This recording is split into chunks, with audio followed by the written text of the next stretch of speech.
Well, it looks like I said that this will be the second to last one, but I didn't realize there was the Anthony one that comes after this. So there's actually two more. So a canine reading buddy. I think this was probably the one that we did the best with overall. I think the least amount were missed on this, but I still want to talk about it. So paragraph 1 indicates that therapy dogs can work with children so dogs can make great pets. In fact, dogs and people have developed a special bond over time. Recently, however, some dogs have taken a different role in the lives of people. The role of therapy dogs. A therapy dog is more of a companion than a pet and is trained to help people in many different ways. Some therapy dogs visit patients in hospitals or nursing homes, while other therapy dogs visit children in schools and libraries.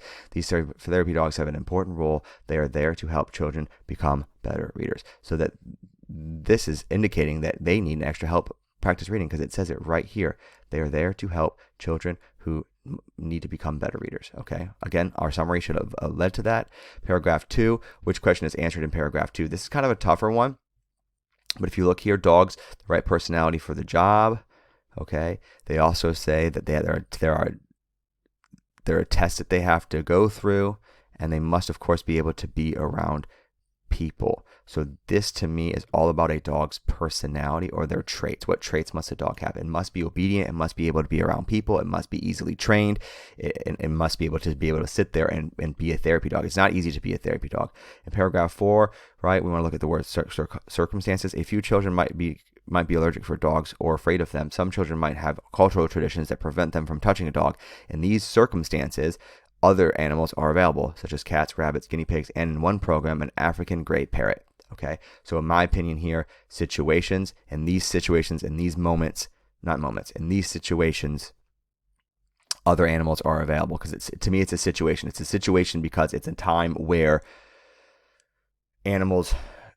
children might not be able to have a dog. So that's why it's situation. Which paragraph in the article discusses the role of the dog's handler during a therapy session? That's all paragraph 3. Again, if you summarize these paragraphs, you will see this here, right? As a child reads, a dog usually lies quietly and listens. Like, this whole thing is talking about at the start of a therapy reading session, a child and dog are introduced. Like, this whole time they are reading together. It's working together with the child. So that's why that one would be the answer there. Based on the article, what might a child most likely be able to do after several reading therapy sessions? So this is an entire thing, right? But for the most part, these kids are struggling to read in front of something, right? So the readers are gaining confidence and learning that reading aloud can be a relaxing experience, all right? Some even may be able to read in front of people. But somehow this feeling does not surface easily when reading to an animal that is trained to sit and listen in a safe environment. So we are trying to get them to be able to be comfortable reading to a small group of people. We're trying to get to them to be comfortable reading out loud. It's not an easy thing. It's not a done deal. It doesn't mean that it's always going to happen, but that's your goal here, is to try to get them to read in front of people. What made the reader conclude about birds in the reading of the therapy passage? Well, I mean, this is the only time it mentions a bird, is right here where it says an African gray parrot. Like, that's the only time where it talks about it. It says cats, rabbits, guinea pigs, and in one program an African gray parrot. So if I'm assuming one program we use the parrot, that they are not used very often. If only one time, like the other ones, we said cats, we said rabbits, we said guinea pigs. So to me, that means it's happened more than one time. But when it comes to a parrot, it only happened the one time. That's how I would look at that one. This article answers all of these questions except, and so for this one, we don't know how often they work with the therapy dogs. Nowhere in here does it say they work with them 3 times a week. They work with them twice on Saturdays. They don't say how often. It does say what makes a therapy dog different from a pet. It does say how does someone become a therapy dog handler. And it does say why are some children unable to work with therapy dogs. And again, if you were able to just summarize each paragraph here, you would have hopefully just easily answered D on this one. Okay, so that's going to be it for... Actually, let's just go right into Anthony. So Anthony wastes his time. So which word best replaces slumped in paragraph 5? So if we look at paragraph 5, did you tell mom and me about this before today? His dad asked. Anthony shook his head in disappointment. Anthony slumped in his chair with all the excitement surrounding his cousin's upcoming visit. It was easy to see how field day had slipped his mind. So if we want to put in slumped here, sank to me, because it's negative connotation. He sank in his chair, like he's upset or he's frustrated or he just doesn't understand what happened. Okay. All right.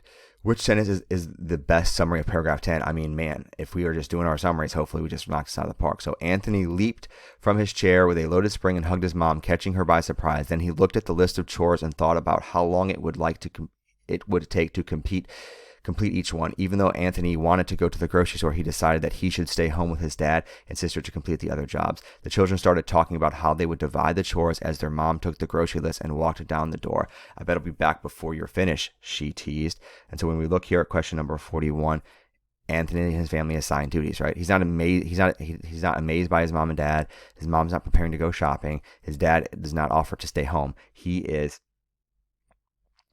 They're assigning duties for each other. Okay. Number 42.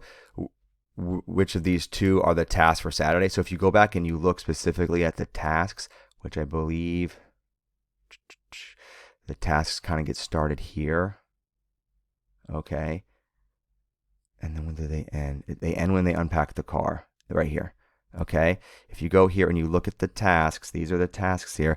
They unload the car. That's one of them that they do. And I believe what's the other one they do? They make the beds. Yeah, they make the beds, right? Does it say make the beds?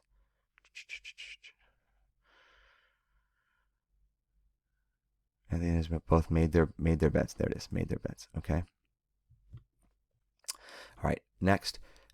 Drag and drop. So complete this chart. So what causes Anthony to suddenly remember field day? So he remembers field day when he sinks into his chair, which I know I'm struggling to find. Slumped. Okay. Did you tell mom and dad about this before today? His dad asked. Anthony shook his head in this moment. Anthony slumped in his chair with all the excitement surrounding his cousin's upcoming visit. He'd forgotten. Today's field day at the recreation center. Anthony put it out. So it's right when he thought she wrote him with a smile. Anthony thought about the kind of treat that he might choose to the store. Blah, blah, blah, blah, blah. It's because he's thinking about his cousins, right? I don't know. Thinks about the gum. Sorry, I just had a moment there. I don't know why that made him think about it, though. So he thinks about the gum because it reminds him of his friend, and his friend is also going to the field day. And so that's why he starts to think about field day, and it hits him like a ton of bricks. And he's like, oh, shoot, I completely forgot about field day. Which transfer from this right best shows that Anthony can be responsible. So look at these. I mean, which one shows, can I go to the grocery store with your mom? I mean, that doesn't necessarily show responsibility. Today's field day at the recreation center, that doesn't show responsibility because our boy forgot it. We have to beat the team that we won last year. That's competition. That's not about him being responsible. I need to call Caleb so he can find a new partner. That to me shows responsibility because he's taking responsibility for his actions and letting his partner know, hey, but I won't be there to work with you this year. Okay. And then our last one here, what does the title mean? So the title is Anthony Races Time. So is he actually racing time? No. He must overcome the challenge of time, which is like the things that he's dealing with. Anthony must find a way to improve his time when running. No. Anthony must find ways to organize his time on the weekend. No. Anthony must learn to take his time when doing chores. No. It's him trying to get through all of these chores so that he can do what he wants to do. Okay. All right. And it was kind of like kind of correlated with how he would have raced with Caleb if he had wanted to race with Caleb. So, all right, this one, I think just 43 and 44 were the ones that we struggled with the most. I think for the rest of this passage, it wasn't too hard as well. So this one ended up being 2 passages. Sorry for my stumbling through the end. I was looking at my answer key and just making sure that the answers are right. Hopefully you are watching these videos and just looking over to see what you might have missed.